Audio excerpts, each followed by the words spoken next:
L365 മോഹൻലാലിന്റെ ഏറ്റവും പുതിയ ചിത്രം 365ാമത് ചിത്രം ഒരുപാട് വിവാദങ്ങൾക്കൊടുവിലാണ്. ആദ്യം ഒരു സംവിധായകൻ നിശ്ചയിച്ചു, ഓസ്റ്റിനായിരുന്നു അതിന്റെ സംവിധായകൻ. ആ സംവിധായകനെ മാറ്റി തുടരിന്റെ ഹിറ്റ് സംവിധായകൻ തരുൺമൂർത്തി, എക്കാലത്തെ മികച്ച വിജയങ്ങളൊന്നും നൽകിയ മോഹൻലാൽ തരുൺമൂർത്തി കോംബോ വീണ്ടും വരുന്നു. അത് L365.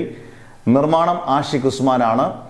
ബിനു പപ്പു ഒക്കെയുള്ള ഒരുപാട് പേരുള്ള സിനിമ. മീര ജാസ്മിൻ ഒരു മുഖ്യ കഥാപാത്രം ഈ സിനിമയിൽ അഭിനയിക്കുന്നെന്നാണ് കേട്ടത്. എന്തായാലും ഈ സിനിമ ഒരു മിനിമം ഗ്യാരണ്ടി വരാനുള്ള ചാൻസ് ഇതിനകത്ത്. ടെക്നിക്കൽ ക്രൂ എല്ലാം ഗംഭീര ക്രൂ ആണ്. പിന്നെ പുത്തൻ പ്ലോട്ടാണ്, നേരത്തെ പറഞ്ഞിരുന്ന പ്ലോട്ടല്ല എന്നാണ് പറയുന്നത്.